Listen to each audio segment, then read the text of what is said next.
इसमें अल्लाह ताला फरमाते हैं कि हाजत रवाई और मुश्किल कुशाई, क्या ये इख्तियार अल्लाह ताला ने अपने हाथ में रखा है। लहू दावतुल हक़ वल्लज़ीन यदऊन मिन दूनिही ला यस्तजीबून लहुम बिशैइन इल्ला कबासिति कफ़्फ़ैहि इलल माइ लियब्लुग़ फ़ाहु वमा हुवा बिबालिग़िही वमा दुआउल काफ़िरीन इल्ला फ़ी ज़लाल। इसमें फरमाया बरहक दुआ, क्या उन्हीं के लिए खास है। किसके लिए? अल्लाह के लिए। बरहक दुआ, लहू दावतुल हक़, बरहक दुआ अल्लाह के लिए खास है। तो बरहक दुआ किसे कहते हैं? जो ज़ाया ना हो जाए, क्या जो रायगान ना हो जाए, जो बेफ़ायदा हो, ये कहला जाती है कि और बेफ़ायदा ना हो बल्कि जिसमें फ़ायदा हो, तो ये बरहक है। इन्हें रायगान ना हो जाए, ज़ाया ना हो जाए, बातिल ना हो जाए। अब सवाल है कि हदीस में है कि कोई दुआ ज़ाया होती नहीं, कोई दुआ हदीस में है कि अल्लाहुम्मा इन्नी अऊज़ु मिन अरबा मिन इल्मिन ला यनफ़ा व मिन क़ल्बिन ला यख़शा और वमिन वतन ला तुशबा, लेकिन उसमें वमिन दुआई ला युस्मा, या ऐसी दुआ से मैं पनाह मांगता हूँ जिस दुआ को सुना ही नहीं जाएगा।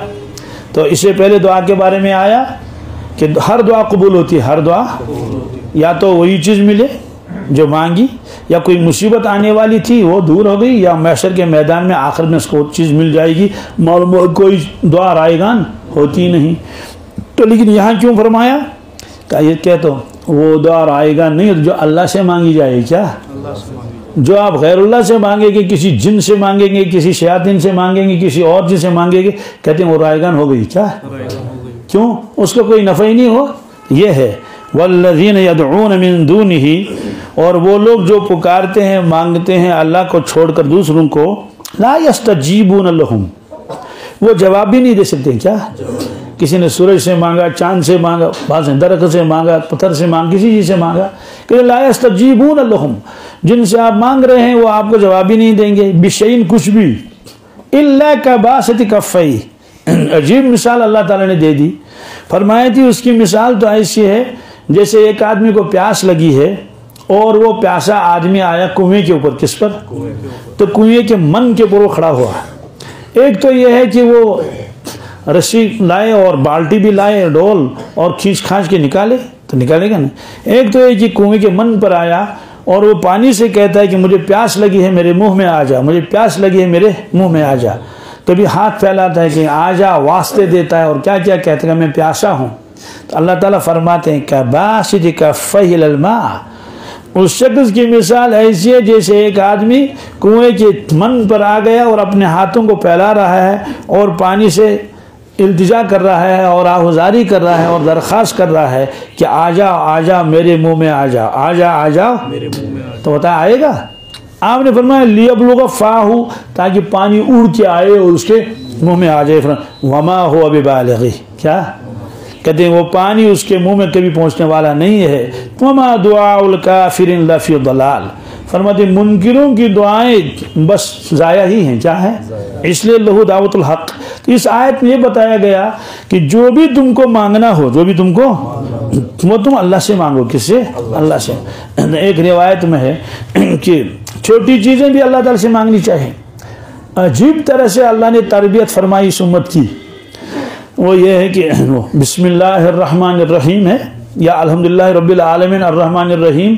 उसकी तशरीह में लिखा है रहमान उसको कहते हैं जो बड़ी बड़ी नेमतें दे। क्या? सब दर मेहरबान, बड़ी बड़ी नेमतें दे। तो अब इंसान के जहन में आएगा भाई बड़ी बड़ी नेमतें अल्लाह ताला देता है तो छोटी कौन देगा? छोटी कौन देगा? और दुनिया के बादशाहों से बड़ी चीज़ मांगेंगे तो ये बादशाह का इकराम एहतराम भी है। लेकिन एक आदमी बादशाह के पास गया, वहाँ लोग आते थे, कोई कहता कि मुझे नौकरी मिलनी चाहिए, कोई कहता था मुझे मकान नहीं है। ये एक आदमी गया, उससे कहा बादशाह ने क्या चाहिए? उसने कहा सुई। क्या? सुई और धागा। तो वजीर ने थप्पड़ मारा, नालायक कहीं के, बादशाह से सुई मांगी जाती है, चल यहाँ से, बेअदब कहीं के। सुई तो और भी कोई दे सकता है, सुई तो और भी कोई दे सकता है। तो यहाँ तो बड़ी बड़ी चीज़ें मांगी जाती हैं ना। तो मुमकिन है किसी के जहन में ये रहे भाई बेटा तो अल्लाह से मांगेंगे, क्या बात समझे, या नौकरी अल्लाह से, और छोटी चीज़ें और किसी से मांगेंगे जैसे कपड़ा मांगना है, ये तो छोटी चीज़ है ना इंसान के मुकाबले में, इसलिए फरमाया वो रहमान भी है वो रहीम भी है, वो बड़ी चीज़ें भी वही देता है, छोटी चीज़ भी वही देता है। तो आप सल्लल्लाहु अलैहि वसल्लम फरमाया कि सब चीज़ें अल्लाह से मांगो। अगर किसी के जूते का तस्मा टूट गया हो, क्या यह सबसे मामूली चीज़ उस ज़माने में समझी जाती थी, इसलिए इसी को मिसाल में पेश किया गया। एक तो जूता है, जूते के अंदर तस्मा लगाते हैं, फीत, ये तो फीता, तो अगर वो टूट गया, वो हम जाहिर सी बात है तो इस जैद बकर से भी मांग सकते हैं, फरमाते नहीं ये भी उसी से मांगो कि या अल्लाह मुझे फीता दे दे। क्या तो ऐसे मांगे कि अल्लाह मुझे फीता दे दे, फीता दे, ठीक तो है लेकिन जाएगा तो कहीं।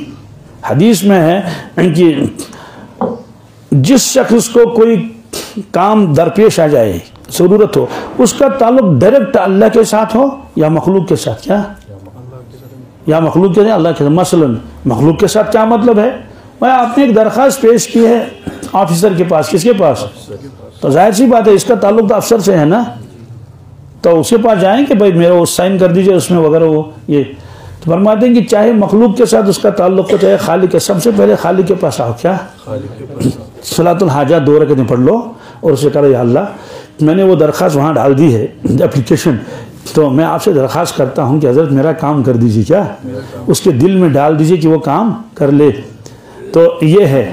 तो और अगर अल्लाह ही से मांगना है और मखलूक का उसमें दखल, जैसे अल्लाह से औलाद मांगनी है, तो फरमाते हैं चाहे अल्लाह से मांगना हो या मखलूक के साथ उसका ताल्लुक हो, सब पहले तो मांगो किससे, अल्लाह से। फिर ऑफिस में जाकर उससे कहेंगे सर मैंने वो ये फाइल मेरी यहाँ रखी हुई थी 3-4 महीनों से, वो ज़रा कर ले। तो फरमा देंगे चूँकि आपने अल्लाह से मांगा ना पहले, अल्लाह ने दुआ कबूल कर ली थी, तो ऑफिसर फ़ौरन कलम निकाल के आपकी फाइल को क्या कर लेगा, दे देगा। तो उस वक्त आपने मिसाल दे दी जूते के तस्मे की कि अगर जूते का तस्मा टूट जाएगा तो वो भी किससे मांगो, अल्लाह ताला से मांगो।